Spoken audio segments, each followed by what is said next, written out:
Welcome back to Jedi Enclave. I'm Daniel. I'm Chris. And this is the Jedi Enclave Presents. Now, this is Podcasting Podcast, a weekly podcast about Star Wars adjacent things, fandom, nerdy stuff that we like. Some things that aren't related to Star Wars at all, like Severance. Yeah. Oh, yeah. Severance is, well, okay. So, question of the week, and we might start doing, this might be the only time we ever do it just because it briefly came to my mind based on what we were talking about before we started the show.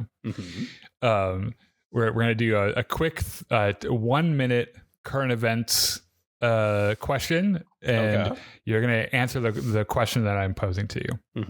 Was it a Roman salute or was it a Nazi salute? It was absolutely a Nazi salute. It was a Nazi salute. Don't apologize for Nazis. The man was up on stage, did a full-on Sieg Heil. Yep. You cannot Twice. show video. Yes, twice. You cannot show video of what he did in Germany. It is against the law because it was a Nazi salute. Yeah. And the Germans have actually learned from their historical mistakes, unlike us. I like how the Nazis are like neo-Nazis are like, yeah, it's a Nazi salute. Yeah. Like when actual Nazis say you're doing a Nazi salute, it's a Nazi salute. Maybe we shouldn't do current events anymore because we both get too upset. Anyway, while you're here, if you could go check us out on Facebook Live, YouTube, Twitch, and Discord, we would love that. And today we're talking about some Star Wars news. Severance season 2, as you mentioned. I think next week we're dusting off and bringing back the old Star Wars story time. Ooh, that's exciting. Yeah, which I'm excited about it because there have been some pretty cool like comic stuff and in the time that we've kind of missed. So right after this. You and I are going to sit down and play Star Wars Jedi Power Battles. Okay. So the re-release came out Thursday. Okay. And I've played it. I've done a couple of stream sessions with it, and it's one like this game. I remember the first time I ever played it. My uncle, I was babysitting for his kids, my cousins, my like little baby cousins, and he had a PlayStation. And we went and rented it. We rented the game at like a family video or block, but whatever isn't around anymore. I think both of those. Yeah. There might actually be one Blockbuster still left in the US somewhere. Yeah, like the one that's open. Yeah. I think they made a Family Guy episode about that. Anyway, so we rented it because it was like, oh, it's Star Wars. I bet it's really cool. And I brought it home and it's like, why is this motherfucker so hard? Why is this game so hard? And the re-release, the stuff that made it hard was that the platforming was really poor, and they seem to have tightened up a lot of that stuff in the remaster or whatever. I mean, look at it this way: at least you didn't accidentally rent like Masters of Terraskazi or something. I've played that game. It's pretty bad. I think I played it on someone's computer once. It's pretty rough. However, I always really liked. When you played as Luke Skywalker in that game, he's got the all black with the thing. And it's like, that's a cool fucking look. I like that. Yeah. So yeah, we're going to do some Star Wars Jedi Power Battles. And okay, the other cool thing about this game is that in the original game, you could not, you start on level 1. You could not get to level 2 until you finish level 1. Okay. Makes sense. In the re-release, you have access to all the levels up front. So nice. We're going to skip around a little bit to kind of the ones that are iconic to the movie, because a lot of people don't realize is that Jedi Power Battles is kind of officially a movie tie-in game. It loosely follows the events of episode 1. Yeah. And you get to think about while we're doing the podcast, what character you want to play. Because you can do Mace Windu with the original release blue lightsaber. Because remember, canonically, Mace Windu had a blue lightsaber. It was blue until Samuel L. Jackson said, I want that motherfucker to be purple. So you can do either blue or purple. Oh, cool. You can do Qui-Gon Jinn and Obi-Wan Kenobi. You can do Adi Gallia, who in the original release of the game had a red lightsaber. Ooh. And she holds it upside down like a Starkiller. But now it's blue because they're like, oh no, that definitely that was definitely a mistake. Like that's a game developer being like, we need more colors in this motherfucker. Let's give her a red one. Plo Koon had a gold lightsaber. Ooh, fancy. Which now they changed to blue, but you can do either. I think in the base version of so you can play as Jar Jar Binks. I am I have dibs on not Jar Jar. Okay. The thing is that you have to beat every level first, which I've not done yet. Okay. So it's not even accessible. That's probably for the best. Yeah. And you can do Darth Maul.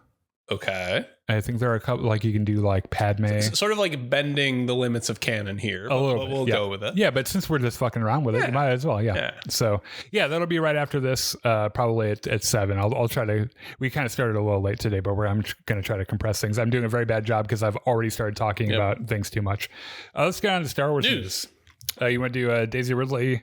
Sure. So this Daisy Ridley Star Wars movie is definitely happening officially, maybe. Yeah. So let's just say Lucasfilm has most recently hired George Nolfi, who did screenplay work on a couple of Bourne movies and Ocean's 12. God. That's Jason Bourne. Yeah, that guy. That could have been his line. Yeah. Anyway, he's hired to write for this new movie. Mm-hmm. It's pretty exciting. Do I also include the fact that well, they've lost some screenwriters. Yeah, they have, and some good ones. So like Damon Lindelof was attached to that film, which was really exciting because like Damon Lindelof famously did a lot of Lost, like a lot of the good stuff in Lost, and also did the HBO Watchmen. The HBO Watchmen series, which is fantastic. It is like prime, very, very good shit. And then a couple of other guys I don't really recognize, Justin Britt Gibson and Stephen Knight. Actually, Stephen Knight does sound a little... I don't know if you ever watched Peaky Blinders. I did a little bit. I think I've seen the first season because the guy that we used to play Battlefront with was like really obsessed with it. Okay. Is that Stephen Knight? Yeah, that's Stephen Knight. Oh, okay. All right. Oh, yeah. So there are some rumors flying over. Did you have anything else to say on that one? No, I was just going to mention the thing that they almost footnoted in here about a certain Barbie actor. Who? Ryan Gosling. Okay. Oh, let's talk about that one real quick. Okay. This is actually really interesting because I am not sure if I believe it. I want it to be true. Okay. So first of all, the headline is that apparently Ryan Gosling is in talks to be in a Star Wars film. Yes. In specifically Sean Levy's right. Star Wars movie. Now, first of all, Ryan Gosling is a fantastic actor. Yes. And would be good in Star Wars. He would be phenomenal. He is, however, a very recognizable face. Mm-hmm. And with a couple of exceptions, mostly Sam Jackson. Harrison Ford. Well, even Harrison Ford, I don't know. Back then, like stardom was a little bit different because we didn't have social media and people didn't see them all the time everywhere. But like nowadays, I bring up every once in a while I'll bring up the fact that they put Ed Sheeran in an episode of Game of Thrones. Yeah, and that's just fucking Ed Sheeran. Right, it just looks like Ed Sheeran, and you're just like, what the fuck is happening here? And I feel like Star Wars runs the same risk of having something like that happen. That being said, it also couldn't, and he could be great at it. Now, here's the thing: I happen to know because I am obsessed. In fact, I just finished doing my like yearly reread of an Andy Weir book called Project Hail Mary. Yes, that I am obsessed with. It's perhaps it is my favorite science fiction book I think ever. Okay. If you've not read Project Hail Mary, it is stunningly beautiful, beautifully written. And every part of it is good. The ending is like really satisfying. There are a couple of twists along the way where you're like, what the fuck is happening? The whole premise is that for some reason, the sun is losing its luminosity. Ah, that's bad. And they're like, why? Because in 30 years, we're going to go through an ice age, right? Yeah. And so the sun isn't scheduled to burn out for what? Billions of years, probably. Yeah. Which, by the way, if anyone's ever asked me why I've said in the past that I'm not a nihilist, I'm a smilist, that is exactly why. Because one day the heat death of the universe will occur, and none of this will matter. There is no God. There is no heaven. I'm so sorry. I hate to be the one to tell you this. So they find an 8th grade science teaer who was a part of academia, like, and like was like an up and coming biophysicist who got real pissy at the like academia really, and was like, "Fuck you guys, I'm gonna go teach 8th grade science." Sure. And so they get him to figure out what the problem is. And the whole movie book, the whole book. There's a reason I said that, by the way, is told the first chapter, he wakes up, he has no idea who he is or where he is or why he's got a catheter in his penis, right? Okay. And so he's like, okay, well, I guess we'll troubleshoot this and try to figure it out, which is a very Andy Weir thing. If you've ever read The Martian, it's very similar. Mm-hmm. Now, I'm bringing all this up, first of all, because Project Hail Mary is a fucking banger book and everyone should read it. And if you haven't yet, I am frankly a little offended. They've cast the lead role in Project Hail Mary, the film, which will release in about a year, in March 2026. And the scientist, Ryland Grace, will be played by Ryan Gosling. Okay. And this will be filming perhaps around the same time that this is supposed to be filming. Honestly, I don't know that Sean Levy's movie is going to happen before like 2030. Honestly. Yeah. At the rate Disney is making Star Wars. That's going to be the joke, is that Ryan Gosling, by the time they make it, will be the old Obi-Wan Kenobi mentor figure or something. Yeah.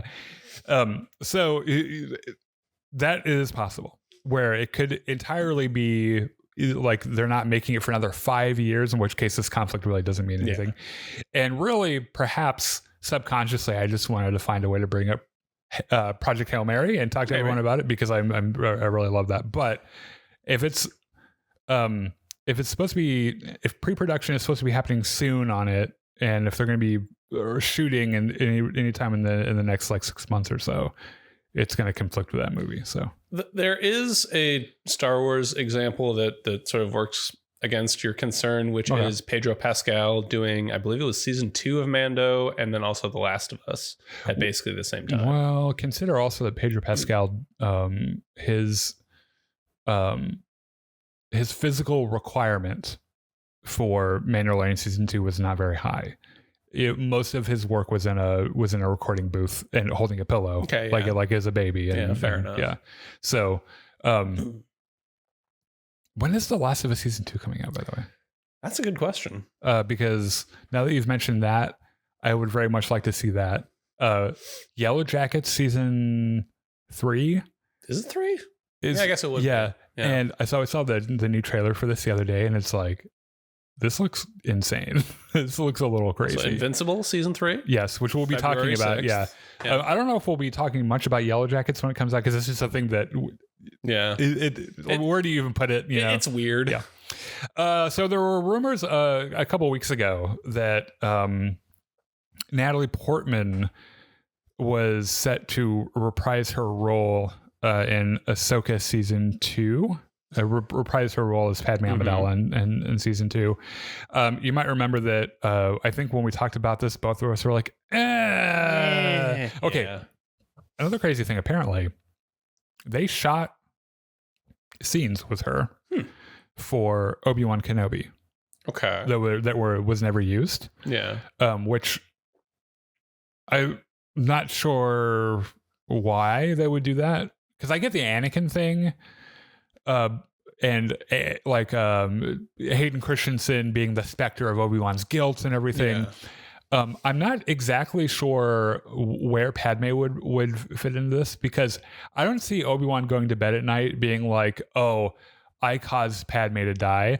I bet he goes to bed at night thinking, Anakin caused Padme to die. He was the one that choked her. Yeah. That was not my fault at all. And while it was very sad to see her die and we couldn't do anything about it, I can't imagine him going to bed every night with that on his shoulder, you know? I could see it being as like a flashback where Padme happened to be there. Oh, like walked in on their Jedi training or something? Yeah. Or whatever. And they give each other a look, and then Obi-Wan's like, guys, come on. We all fucking know. We all know. Yeah. Yeah, I don't know. So anyway, apparently this is not true. She's not coming back to season 2 of Ahsoka. Right? So that's it. Yeah. By the way, this Ryan Gosling thing was picked up by Vanity Fair, which is a pretty reliable source. So I can absolutely believe that they're at least in talks about it. So Oh, this is going to be a clickbait title to a video, possibly, which is that lay it on me. They're doing a sequel. You're going to laugh, actually. I know exactly what you're going to say. They're doing a sequel to Star Wars The Last Jedi. Oh. I want you to think about that sentence for a couple seconds. And if I hadn't already read this article, I would be like foaming at the mouth right now. If I was one of those individuals who thought The Last Jedi was a bad movie, I would be foaming at the mouth. Yeah. But being that I am just, a human being who enjoys Schadenfreude, perhaps you should elaborate on what you just said. So first of all, the obvious thing is that Star Wars The Last Jedi already has a sequel, and it's called Star Wars Rise of Skywalker. Yes. However, that's true. Okay. None of that matters. Okay. They are doing Charles Soule, a famed comic book writer and dude. Probably most known in Star Wars circles for writing a whole bunch of the Darth Vader comics. Yeah, which are fucking really good. Yep. Yeah. Is doing a series focusing on Kylo Ren, which apparently happens, according to him, 8 seconds after The Last Jedi. Okay. And it is about him confronting survivors of Order 66. Okay. Which I find a little weird. Yeah, that's like a really long time. How many of those motherfuckers are still alive? Like, I get it. Okay. It can't be many. 10,000 Jedi. Because everyone's like, oh my gosh, everyone survived Order 66. And it's like, actually, the list of survivors isn't as long as you think. And if you consider that there were 10,000 Jedi at the time of the war. 10,000 like fully fledged Jedi, or are we including like younglings and Padawans as well? I think everyone kind of counts. Okay. Yeah, 10,000 Jedi. 10,000 people are part of the Order. Okay. And we know like fewer than 50 of them that survived. That's very small percent. Yeah, that's a very small percentage of the Jedi that survived. Now, I could totally see Kylo Ren like getting into the Imperial Wikipedia or something and finding out that Vader, his idol and grandfather, was on a mission to hunt down Order 66 survivors and being like, I'm going to do that. Yeah. And then discovering that there are none of them left. And being like, they're all dead. What the fuck? God damn it, Grandpa, you did your job too good. Or they just all died, right, of old age or whatever. And I mean, I guess there would be alien species that fucking Grogu. He's gonna hunt down Grogu. Right, which good luck. He could probably kick his ass. So yeah, that's I mean, there's other comedy options like Old Man Cal Kestis, or perhaps Ahsoka if she's still around. Like, I can imagine Ahsoka just kind of smirking at Kylo Ren and then just effortlessly kicking his ass. There's a really funny voice line from Star Wars Battlefront 2 when you're playing as Obi-Wan, because you know that like when you're playing HVV, when the good guys and the bad guys encounter each other, they have little voice lines, right, about each other. They quip. Yeah. And when Obi-Wan sees Kylo, he goes, or no, when Anakin sees Kylo, he goes, "You're no Sith." It's just like, it's this like really condescending. That's so rude. Yeah. Oh man, it's really good. So yeah, it's when did I say that was coming out? Good question. February 2025. Oh, wow, coming out February 5th. Well, yeah, kind of coming up pretty soon actually. So, in fact, we'll probably start doing fucking Star Wars story times about that too, because I'm thinking that they did. They just wrapped up, I think, the Battle of Jakku thing, which has like a lot of really good Luke stuff in it. Yeah. And I'm pretty sure that Marvel, the Marvel run of like Star Wars is still running. I think Marvel has a bunch of different Star Wars comics happening in it. Well, like Star Wars. Ah, okay. Yeah. Which I know that putting a hand gesture doesn't necessarily, but it's just the one that's called. It's just Star Wars. Yeah. Named. I can't remember now if that's actually wrapped up or not. Anyway, we'll be doing something next week with that. We'll read some kind of comic and get into it. So, all right. Now, real quick before you move on, we do this as a tradition. I can't remember when we started doing it. Doesn't matter. About doing a quick post-mortem on whatever Star Wars show we just finished, and then re-ranking all of our Star Wars shows or movies, depending on what we just saw. Sure. So last week was the end of Star Wars Skeleton Crew, And now that we've had a week to kind of sleep on it and think about and meditate upon the series and or the season at least, and then figure out where in our ranking it is. So do you have any last thoughts about Skeleton Crew? Do you feel any different about it today than you did last week when we talked about it? I don't think so. I think it's competently made. I think they got some bang up child actors for the main crew. Yeah, they got lucky because that's definitely, yeah. That child actors are always a crapshoot. Yeah, but thought Jude Law was great. Jude Law was fantastic. Nick Frost is SM33. Oh yeah. Oh my God. You might not know who Nick Frost is. I don't think I do. You know the meme with the guy with the shotgun where the text is shame. Yeah, that's Nick Frost. Oh, okay. Yeah, and he's in like a bunch of Simon Pegg movies. He's in like Shaun of the Dead. Yeah, that one specifically is Shaun of the Dead. I watched a horror movie with him and Sebastian. Sebastian, he's really hot. Sebastian Stan? No. He was in Heartstopper. He plays the bully in Heartstopper. Okay. Sebastian something. What? He also played back when he was like 12, Ned Stark. He played Ned Stark in Game of Thrones for like one episode. Yeah.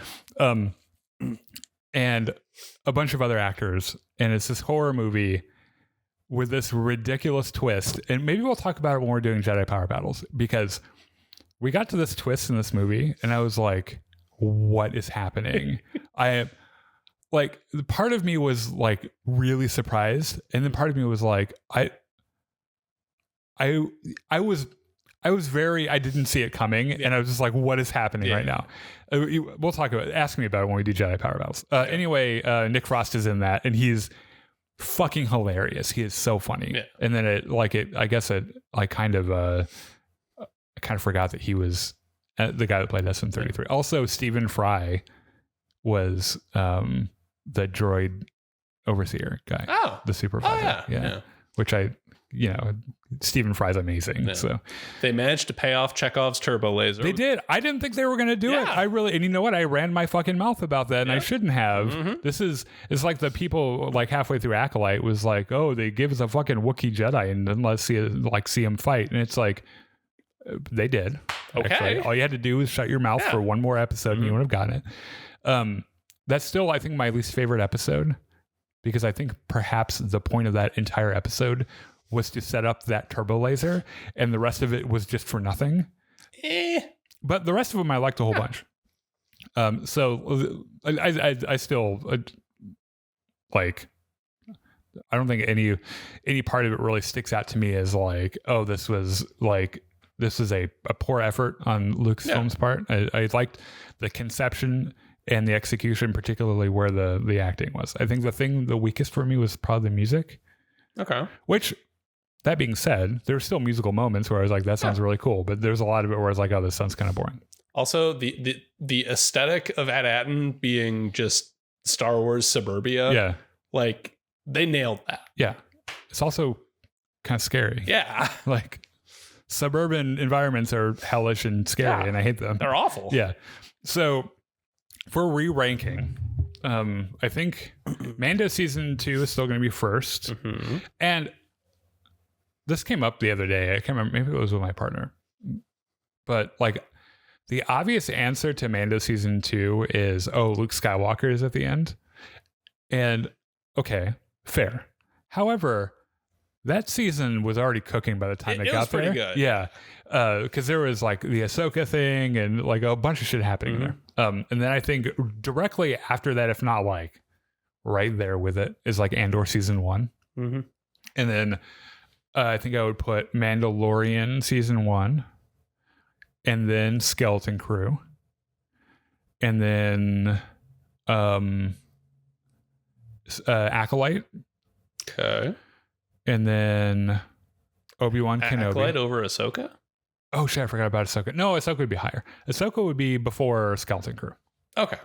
So Mando Season 2, Andor. I should have written down all the things. Andor, Mandalorian, probably Ahsoka, Mandalorian season 1, Skeleton Crew, Acolyte, Obi-Wan Kenobi. Yes, Obi-Wan Kenobi should have been higher, but it was not very well executed. Yeah. Mandalorian season 3, The Book of Boba Fett, way down at the bottom. I think those are all the live action ones. I think so. Yeah. For me personally, it's definitely in the upper 50%, maybe even in the top third. It's good. Yeah. Bad Batch isn't live action. Andor, Skeleton Crew. Visions isn't fucking...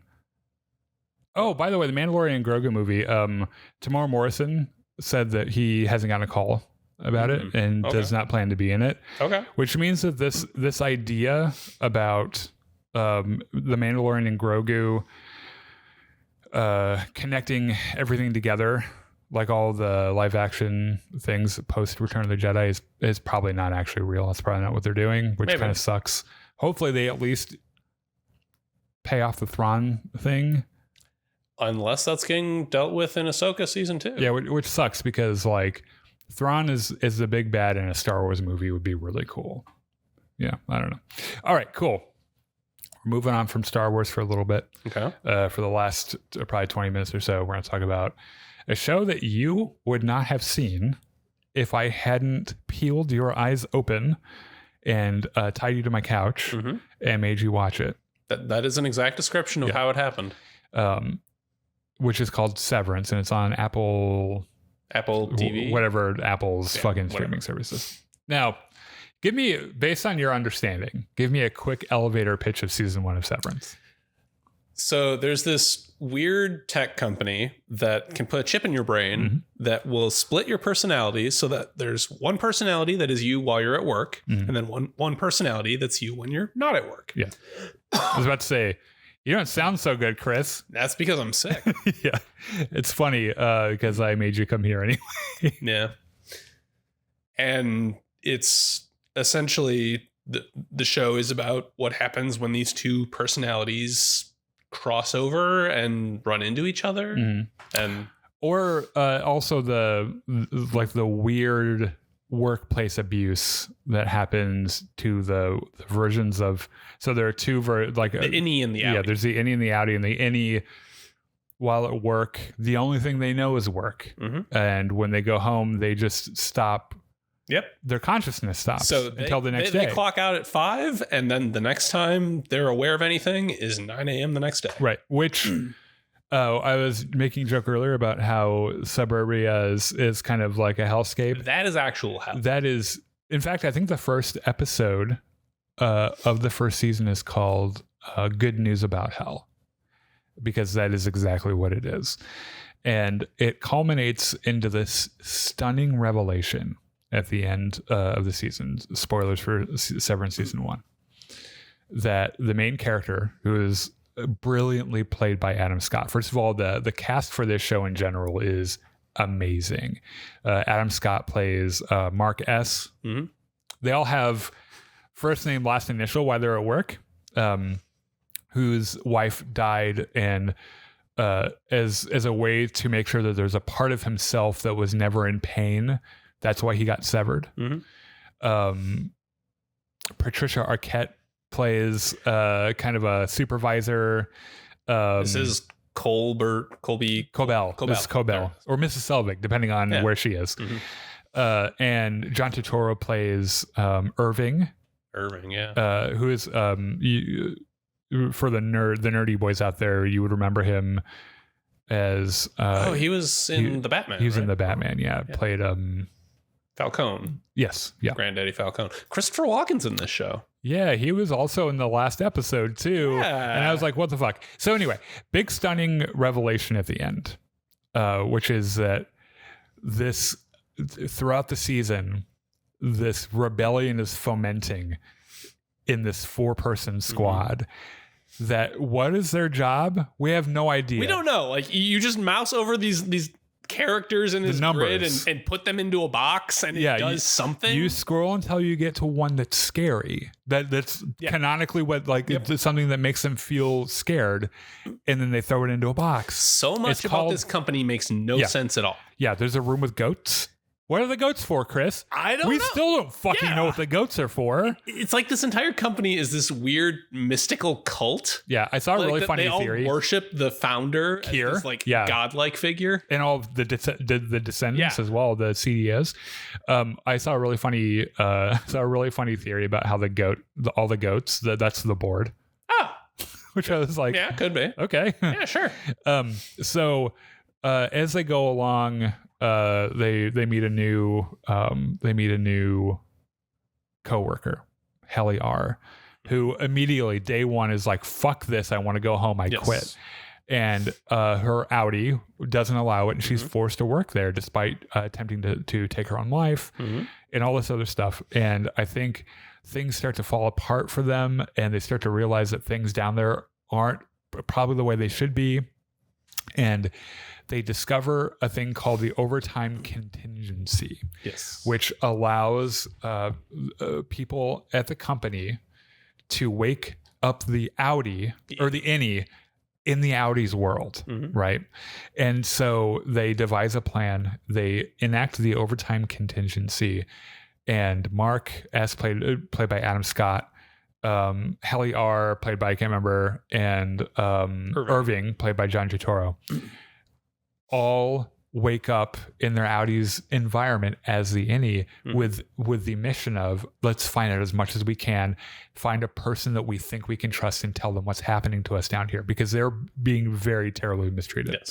And there's this stunningly beautiful gay romance in the innie world between John Turturro and Christopher Walken. Yeah. And it's adorable. It's so heartwarming. Yeah. And it's the one thing, because we just rewatched the show like last week, or 2 weeks ago, gearing up for the thing, where Irving's character is so by the books and wants to follow the rules. And we identified a moment in every character that just like they just tweak, and they're like, So like Dylan was finding out that he had a kid. Helly, she never wanted to be there in the first place. Mark has a bunch of weird shit happening because he had contact with a guy that like both of his personalities merged into one. Irving's is that he finds out that the love of his life at work is retiring, which means in effect that person's dying. They're never coming back. And after he goes to their little retirement fucking watermelon party, he comes back to the office and says, let's burn this motherfucker to the ground. You're like, yes, let's do it. So we, season one or episode, God. The only thing, like my only criticism of season 2 so far is that I really wish they had a previously on segment, because that there's season a lot of shit. Was 3 fucking years ago, and I don't remember anything. There was a lot of weird shit. So like the writer and actor strike, COVID had something to do with it. I'll tell you, I was really worried because season 1 was a home run. Like that show in season 1 is so good. Your first fear is they can't possibly do it this well. Is it going to be good? Like, is it going to be as good? And it is so far. Like the opening segment of episode 1 of this season of him waking up on the elevator. Jazz music. He's just running through the halls. The constant camera shifts and things. It is so well done. It is. The cinematography. Okay, so first of all, the fact that this came partly from the brain of Ben Stiller, it just blows my mind, because before Severance, he just existed in my mind as the idiot from Zoolander. Yeah, exactly. Yeah, and the fact that he's crafted, or is part of a team that has crafted such a stunningly good story that has good cinematography, has good music, everything hits on every cylinder. Like him and Owen Wilson have both sort of had late career renaissances as actually really good creators. That is true. So season 2 episode 1, we kind of like we start like dealing with the immediate after the aftermath of the overtime contingency. Yeah. Right. Like both these episodes are kind of about the repercussions of that and how everyone is dealing with it. Right. And Mark like wakes up on the elevator back to work. And the last thing he remembers is finding out that the woman who is supposed to be his Audi's dead wife was someone they worked with on the severed floor. And just this realization of, oh my God. In fact, the first season ends. The last scene is right before he is yanked out of that body, running into a crowded room with a picture of his wife screaming, "She's alive." And it just goes to black. And you're like, why is it 3 years? Why do we have to wait 3 years for this? So he wakes up in the elevator, and it is this stunning cinema, like the way there are these like impossible camera movements that are like really neat. And like the first place he goes is to where this woman works, which is a wellness that I guess just doesn't exist anymore. And then he runs back to the office. To find that none of his friends are there. Yeah, he has an entirely new batch of coworkers. And they're weird stand-ins in ways for... So, like, you got you got, like, the older guy who is, like... He's sort of by the book. Socially awkward and by the book, and is very concerned about... Because both of them are called Mark, and he wants to make sure that there's no, there's no problem with that, and there's the girl, and then, I don't know, the guy from Italy, or whatever. And I think... So, another thing this show does so well, by the way, are just weird... insane details. So like the guy from Italy, you might remember that like from the first season, they all get perks for finishing out their accounts quickly in the macro data refinement team. Which what are they refining? What is macro data? I don't know. Don't even know. I don't think they don't know either. And so like one of the perks you get is like a laser etched light with your face, or you can put whatever you want on it. In fact, one of the another huge like fist bump moment from season 1 is that you find out that Dylan was the top refiner of the quarter, and they bring him his perk, but he doesn't show it to anyone. And later on, he shows it to them, and it's their group picture. So it's like all of his friends, and it's a huge character growth moment for him because Dylan only cared about perks and being the best on the team. And once he figured out that he had a kid, everything just imploded for him. So this guy from Italy has one of those perks, but it's whittled out of wood. Yeah. Because they make a mention about how, I guess, wherever he came from is like the company doesn't have a lot of money or something. And so he's from Italy, or he's from overseas somewhere. I think they said Italy. And then the two other people are they were laid off from a different site or something. And so obviously Mark is like, who the fuck are you? Where's my team? Right. And so the new head of the severed floor, Mr. Milchick, pulls him into the office. Well, first of all, we meet... Shows up with a bunch of balloons with his fucking face on them. We also meet Miss Huang. Miss Huang. Who is 14? Like 12? Yeah. And is, I think, their direct supervisor. Yeah, she's like an assistant manager or something. And I like how like one of the first questions from Mark is like, why is she a child? And he's like, we're not talking about that. I don't know. Like... I'm sure they will at least hint at why this is the way it is, but that actress is so good at being creepy. Oh, I know. She's she does one of those really cringy ice breaking things with the team where they roll the ball around. You roll the ball and you have to tell something about yourself. And like I think Mark figures out, he's like, okay. She's trying to pump me for information here. Yes. And also like I need to at least put the face on for a little bit. And there's this stare down between the two of them where he says, the thing that I love about Lumen is meeting new friends. I made an interesting thing about me is I made 4 new friends today. Yes. And Miss Wong looks at him and is like, we're not friends. I'm your supervisor. And they have this weird like... They stare down for like 15 seconds. Yeah. And he's like, it is 3 friends. It is so uncomfortable. And you can see him like his expression starting off with this bitch. And then his eyes change into, I'm happy, Mark. Yeah. Fuck you. I only need 3 friends. And it is like, it's uncomfortable because of how it's shot. Like it's kind of like a close up on their faces for a while, that make you kind of squirm in your seat a little bit because you're not used to staring at people's faces for that long. But it's brilliant. And then so Milchick fills him. He's like, you've been gone for 5 months. Let me fill you in on what's happened. You and your team are famous. Yes. And you are the face of any reform. Yes. And everyone, you're heroes out in the real world. You brought change to Lumen. You're the saviors of the company. He shows him this really badly photoshopped newspaper that is carefully redacted. Yes. But so like the picture is there. It's the team in a parade in a car, but the team is just the team photo that was photoshopped in, and the parade is from like it's a real parade. I think it's like Eisenhower or something. It's like a presidential parade, like ticker parade. And there are tons of details to glean from this, by the way. And one that I saw that I thought was really interesting is that in the first season, the thing I mentioned before, the thing that the linchpin in all their decisions to go against the company marks is the discovery of this book that is written by, and he doesn't know this, but is written by his brother-in-law. Yes.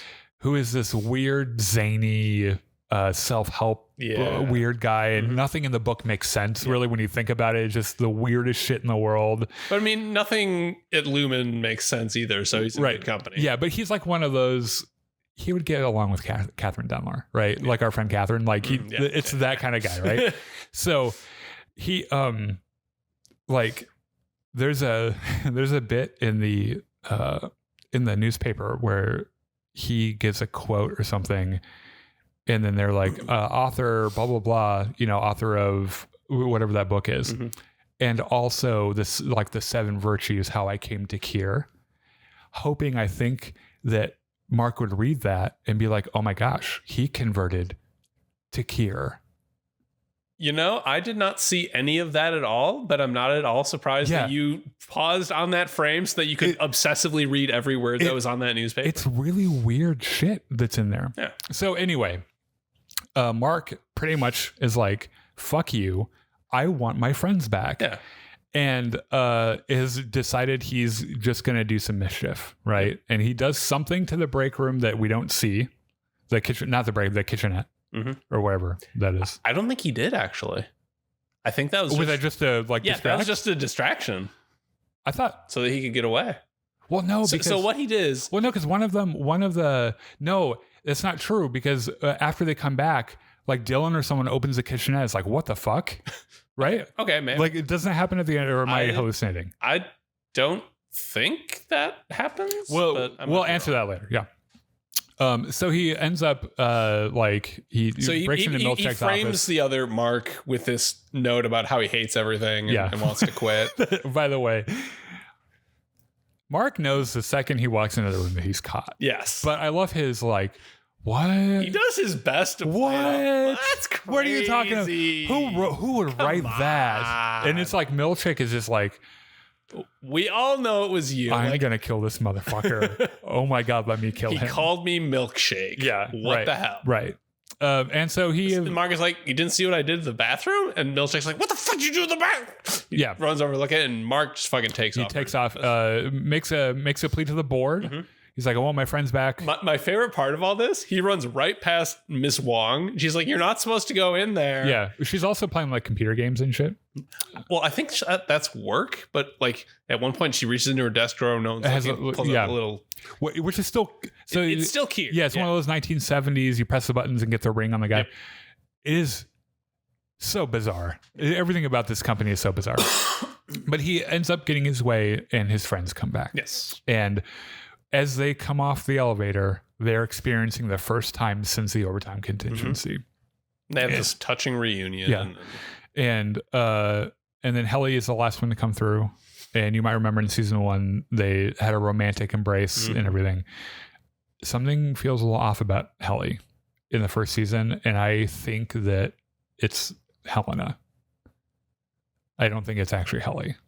Really? Yeah. I think she's just going down the elevator and not getting severed. It's possible. There's something weird about her. So, okay. At one point, they all like exchange notes about what is happening, and Helly very clearly lies. Like she does not relate what is happening there at all. But the weird thing is that when she lies, it seems like she's pulling from real memories, though. Maybe because it's hard to explain how I'm intuiting this, but like when they ask her specific questions about things, she doesn't look like she's looking for the lie. It looks like she's accessing memories. Maybe. And like when Irving or Dylan or Irving was like, they have night gardeners, and she's like, I guess. Huh. Like it was this. It's either this perfectly practiced lie, or she like thinks she's telling the truth. I don't know. There's something very strange going on with that. You might be right. They do this goofy little thing where they show them the intro video everyone gets. This video, like I'm replaying Cyberpunk 2077 right now. So as soon as that video started, I was like, "Holy shit, is that Keanu Reeves? It's Keanu Reeves. Yeah. He has a cameo in this show. Keanu Reeves voices a building. Yeah. Because why the fuck not? Yeah. So and that whole thing was filmed in stop motion. Mm-hmm. Like they went through the pains of getting it right and everything, which I thought was really neat.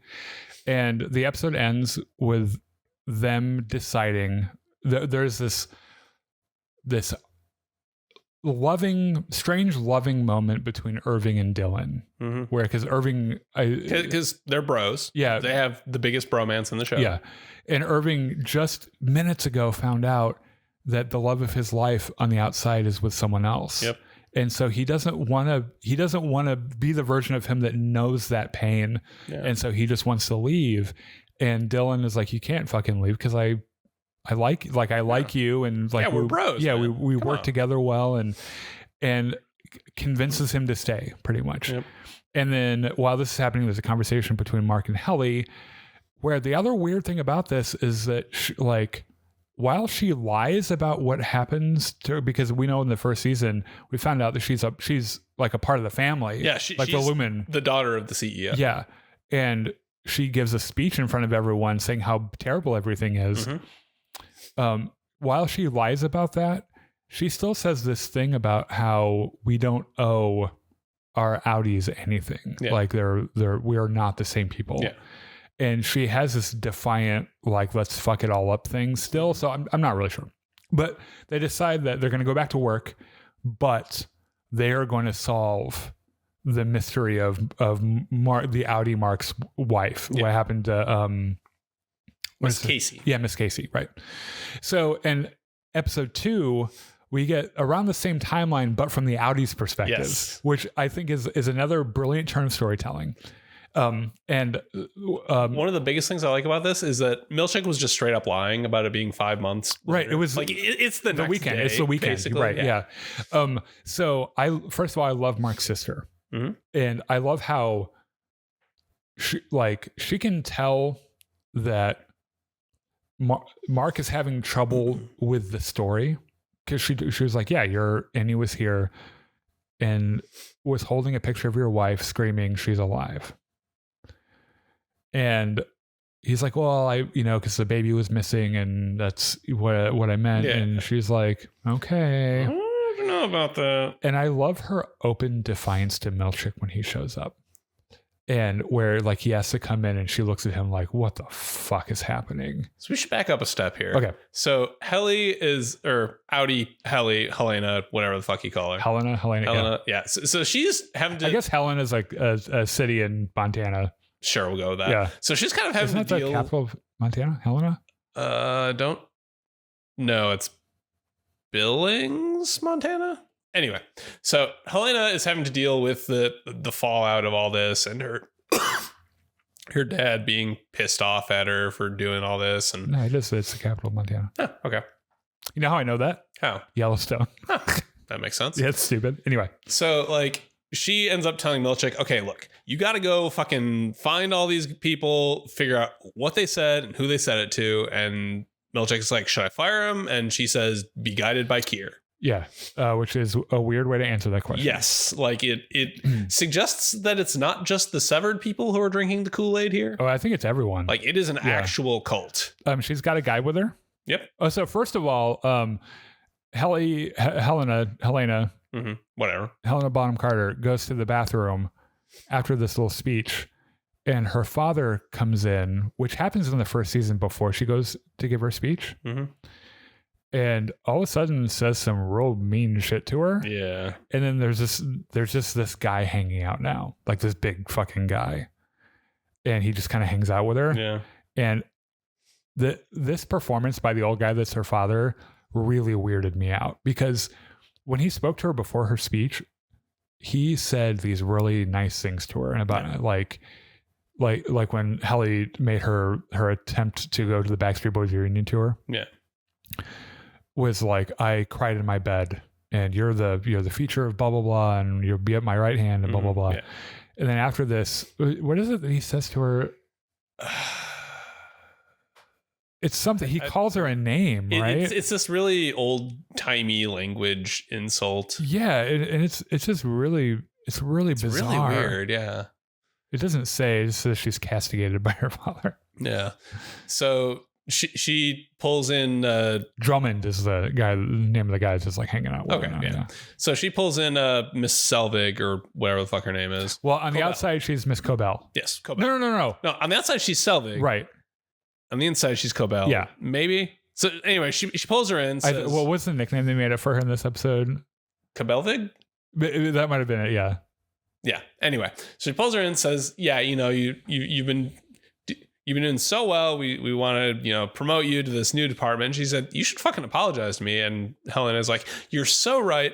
I apologize. My dad apologizes. The board apologizes. All of Lumen apologizes. Yeah. Now, would you please just take this promotion?" And so he's like, "Yeah, okay, I guess." So her problem is that she wants to go back to the severed floor. Mm-hmm. But they're like, "Oh, well, you're being promoted to an exciting new position, and Milchick has your job." Yeah. And that's where she's like, "Oh, fuck no." Yeah. So Milchick fires everyone except for Mark. Yes. Why did they keep Mark around? Maybe because of Miss Casey. I forget if it's right now or sometime later, but they're all like, "We need Mark on the case." Like, for Cold Harbor. Yes. Which is so each of them work on an account with a name. Mm-hmm. And I can't remember the names from season 1, but the one he's working on at the end of season 1 is Cold Harbor. It's on his computer screen. Okay. What the fuck does that mean?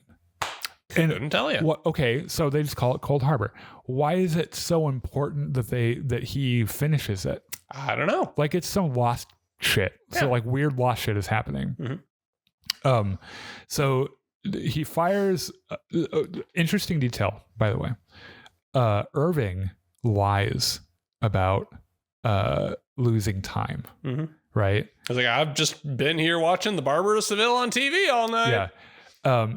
And the fact that he had the cognizance to lie, we found out in season 1 that it might be that Irving might be a part of the resistance of Lumen anyway. There is something going on with Irving. Like something is leaking back and forth, because he has all these paintings of this dark hallway with an elevator at the end. And he has hallucinations while he's in the severed floor of all the paint and shit. But we find out he's got documents. He's keeping track of severed employees and where they live and shit. Like, he knows something, and he's up to something, which is why he lied when Milchick was like, "How's your evening been?" He's like, "Fuck it, I've just been here smoking weed and watching Barbara Seville or whatever." And so Milchick fires all of them. Dylan takes it pretty hard. Yeah, because he's got a wife and kids to support, right? Two kids. Yeah. He tries. He tries to get a job at the door factory. There's a hilarious scene of him doing the door factory thing.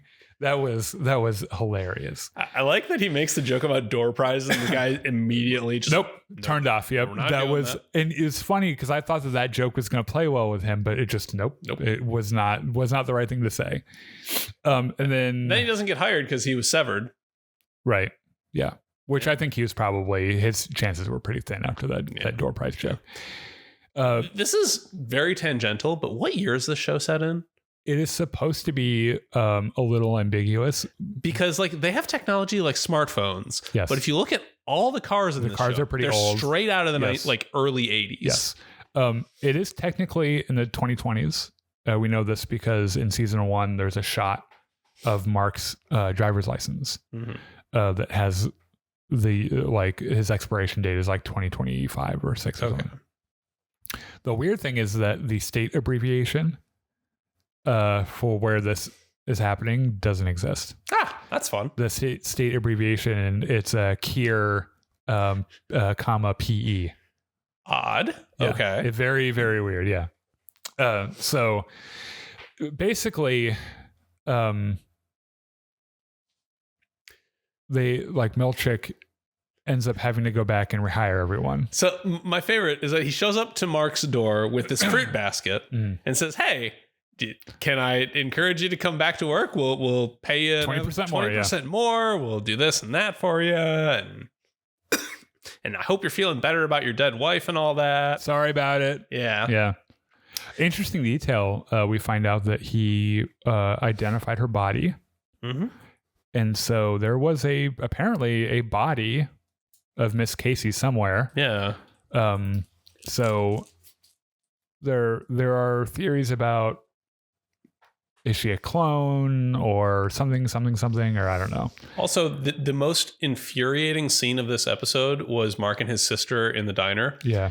When Mark he gets pretty defensive. Yeah. And it's like, I just want to shake his shoulder and be like, Mark, it's not a fucking competition. Yeah. Like, different people grieve differently. Yeah. And their grief is just as valid as yours. Yeah. Come on, bro. On the other side of that, I can't imagine what losing a spouse would be like. Sure. And I can imagine that he doesn't think that it's a competition, but he's got to channel that rage somewhere. And that was in the moment the option he had. Sure. And so he just got really pissed because I can imagine having this immense amount of rage and anger at a situation like that, whether it be at the world or the circumstance or whatever, or the driver in this case, or be just needing to like focus your anger somewhere. And I think in that scene, his sister was just the convenient target. We find out in that scene that Drummond is sitting a few. He's watching people. Yeah, he's like hanging out watching them. Also, there's another fun little scene when Adam Scott is walking up the steps and we see like the other Mark getting escorted out and bitching about how I broke a lease in Grand Rapids for this. Right. Yeah. Because they'd been laid off and then brought back and then fired. By the way, we forgot to mention some very creepy thing in season 1. When Mark goes to check on wellness while he's looking at the door, in the background, there's a blurry figure that just kind of like watches him for a second and then leaves. I'm pretty sure that's just Milchick. No, Milchick doesn't wear that. Milchick doesn't. Yeah, he doesn't wear that. I'll have to look again, but it looked like him. It was not Milchick. Because Milchick always wears a turtleneck, and in season 1 it was a white turtleneck. You mean episode 1? Huh? Are you talking about episode 1 of season 2 or actual season 1? No, in season 1, all of season 1, he wears a white turtleneck, and so far we've seen him in season 2. He wears a blue turtleneck. Okay. The person that is in the background is wearing a suit with like a tie, and some people think that it's the security guy that gets killed in the first season. Some people think it's Mark or some weird thing because it's whatever he's wearing is very similar to Mark's. So it's like that whole thing is very strange. So anyway, everyone comes back. They all get their jobs back. And Milchick has to show up with more fruit baskets. Right. Yeah. And I think the big moment in this episode is at the end when Mark, his Audi, sees Mrs. Selvig going to packing leave. She's packing up. Yeah. Yep. And he stops her car in the road and asks, "Hey, what do you fucking know?" Yeah, asks her about his wife, and basically is like, "What the fuck? Is she alive or not?" Yeah. And she gives him this look like, "I can't say it, but you motherfucker, you know it's true. Like, now get the fuck out of my way." Screams and peels out. And it Patricia Arquette as Cobell / Selvig is she is so good. She is so amazing. Yeah. So we'll be talking about these episodes as they come up. I think season 3 is in about a week. So episode 3. Yeah, episode 3. Yeah. So if you've not yet, I know it's not Star Wars, and I know it's not exactly even science fiction, but if you've not, it's pretty science fiction. Yeah. If you've not seen Severance, go and check it out because it is well worth your time. It's such a great show. So we're going to reset here, play some Jedi Power Battles. It'll be a lot of fun. So we hope you can join us. Have a good night, and bye-bye. Bye-bye.